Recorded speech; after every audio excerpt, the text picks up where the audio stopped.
Okay, so it's been a while since I've made a video, and a lot of that's because I had a slight accident with a Dremel and a drill that went into the side of my hand, um, and so that put me out for a little while. And I'm better now, but as you can see, I've been working on my Car of the Month competition. We've got a base coat of silver on it, and this is the Bug Pug, as I've started to call it. And it started out life as a pair of trucks and a Volkswagen Beetle and a Star Wars ATTE toy from Burger King. It's either Burger King or McDonald's one, but it's a wind-up toy, and as you can see here, I've been trying to kind of hide the fact that it's a Star Wars ATTE, but I'm mostly using it for the legs here, and I've done a little bit of detail on the bottom because James Hall over at JH Miniatures, he made a post on the Gaslands UK thing about you are detailing your bottom of your models, and I'm like, I've always done that, but this ain't done yet. This is a little too smooth. I might still leave it smooth, but we're gonna do some of the paint and everything. But got some train parts here that came off of building that monstrosity, and got some little bits of trash bash here where I've got these armor plates. There's videos on how to turn these little metal pieces here. This is the top of a yogurt container into armor plates. I used a similar method with paper, and this is just packaging paper, and it's not a very hard thing to do. You just take a punch like this right here, and try and do this one-handed, show you, and you kind of do a little bit like that. I just went through it a little bit too rough, but when you do on the other side, it'll create like this little thing here, and then you'll end up with, if you do it right and not punch right through it like I just did there, it'll look like that. So it'll look like rivets. It's just so we can have some armor to kind of hide the joins a bit here. And I was going to put the bumper on the Volkswagen Beetle, but my brother said it looked too stupid. So we're going to leave it this way. And so this is the Bug Pug.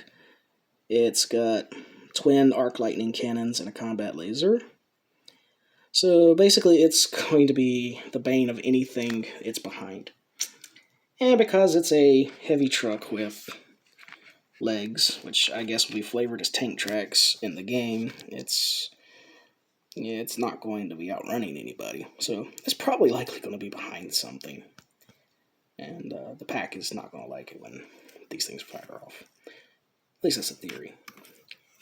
And I mean, it looks like a pug. The smushed face. I had a round nose thing on here, but I ended up disliking it, so I popped it off. You got these floppy metal plated ears. And I imagine this thing kind of, lops like a pug. If you've ever seen a pug run, they're not the most graceful creatures in the world. So I imagine that's going to be there. He's even got a tail. It's a wrecking ball, but it's still a tail. And it's got a way of. There's a fire hydrant there. I don't really need to explain it. But yeah, it's a robotic pug that shoots lightning and lasers. So I think it's unique. And we've got some crew here. I love putting crew in my vehicles. And we got a farmer here because it's his it's his dog, it's his pug. And I guess this is the rest of the farm hands. And got the crazy guy here from Mad Cars Designs.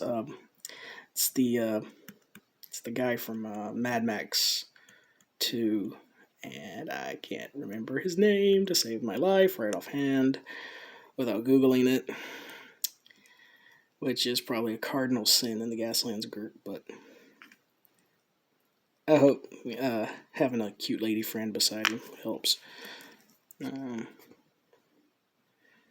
But I love the Mad Cars designs that they did. I got a couple packs of stuff from them for the Gaslands UK competition in July when I did the bomber bus, and so I'm grateful to them because I love Crew, and this turned out absolutely beautiful. And all the stuff I've done using their figures has turned out beautiful. This is going to turn out beautiful in its own wonderful, wonderful way. I tried to save the wind-up mechanism. As you can see here, it's still here. It still winds up, but it doesn't move. And when I took it apart, I couldn't get it to work. I could wind it up and it would start going, but the moment anytime I put it back all together, the legs wouldn't move. It's kind of hard when I'm holding this here to show, but you know, if I really force it, it does move some. But you'll have to just trust me. I can do it with two hands. It's a lot harder to do with one, but it does move. But you'll have to trust me there. I'll have to force it a little bit without trying to break it. And being a cheap Burger King toy, this here, these weren't filled. This was just hollow, so I put green stuff in here, filled that, basically filled all the gaps with green stuff because that's what you do. I'm out of Milliput, so I have to use the expensive stuff now. I normally use green stuff for details, but yeah, you use what you got. And so that's what I'm working on right now. And it's looking pretty good. It's probably going to paint it in like a natural pug tone, where it's going to be like this whitish tan color here. And this will be more of like a dark chocolate brown. And then we'll do mud and weathering and all that fun stuff. And yeah, this turned out a lot better than I thought it was going to.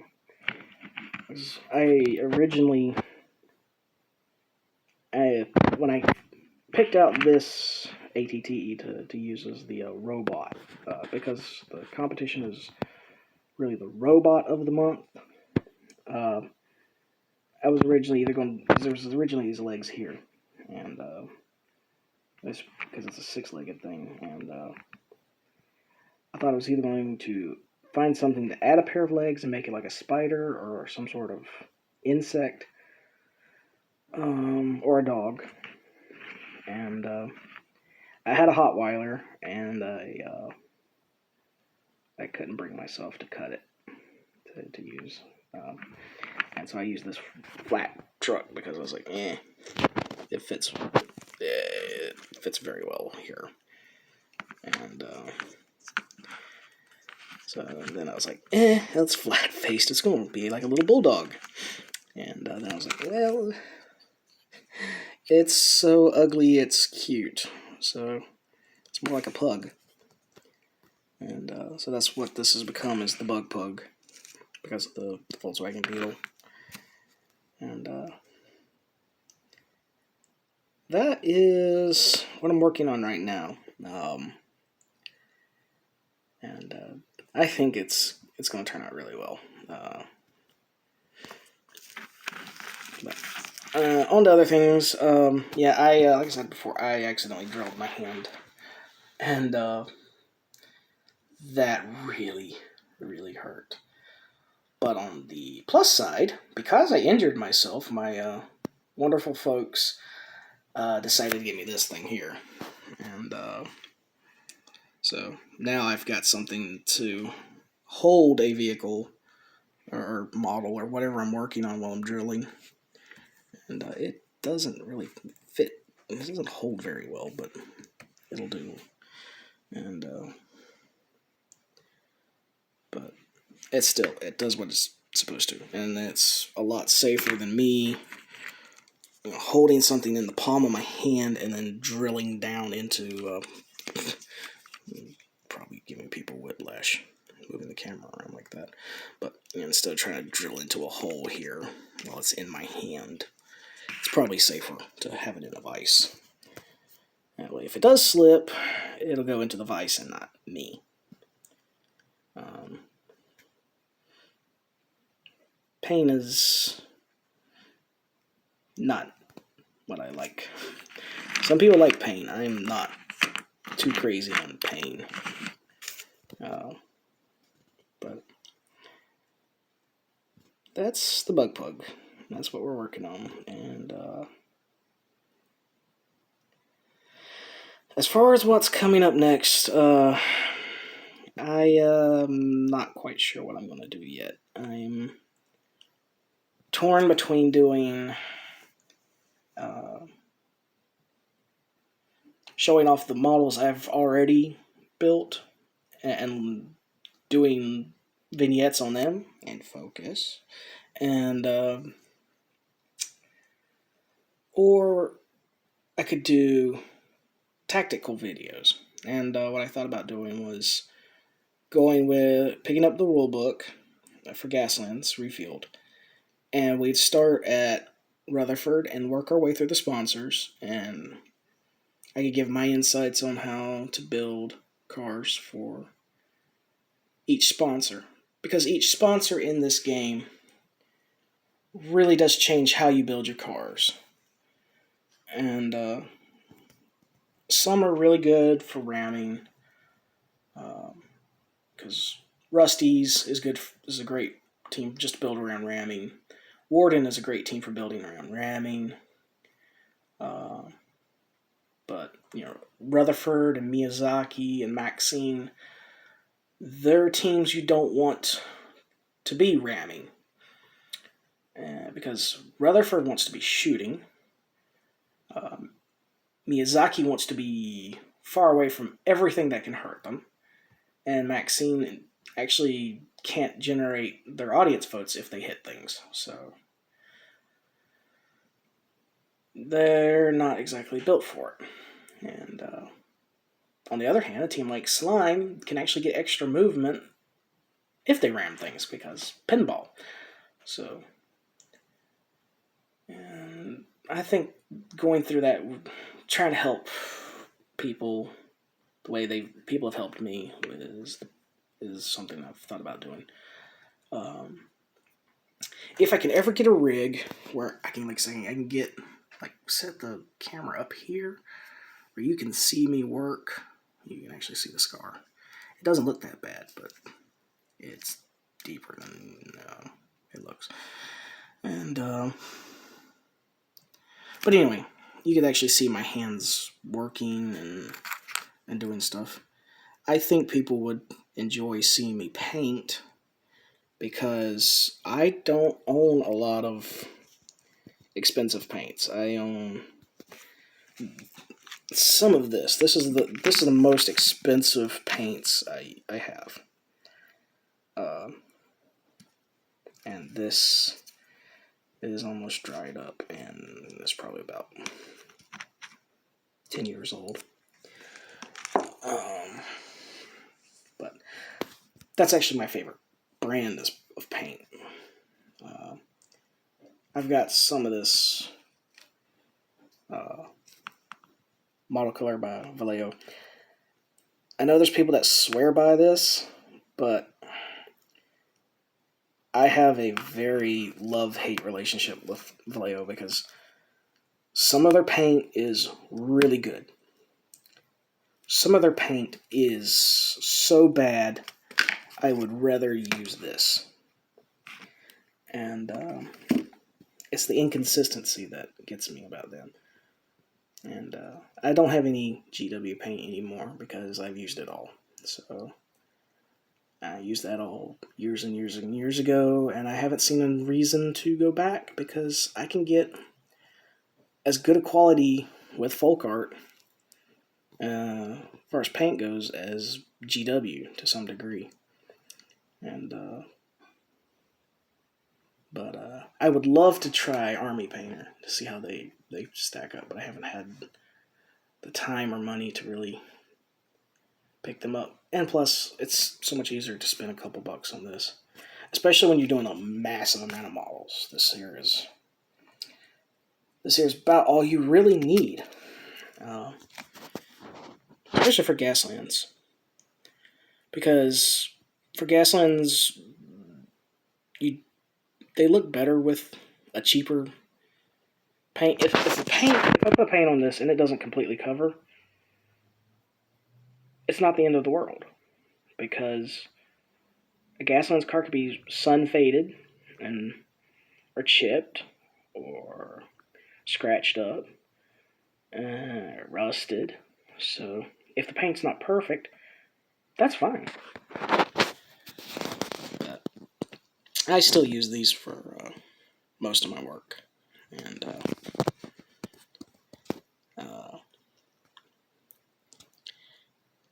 in other news, JDC Raceway just finished their Pink Slip Challenge. And I was knocked out in the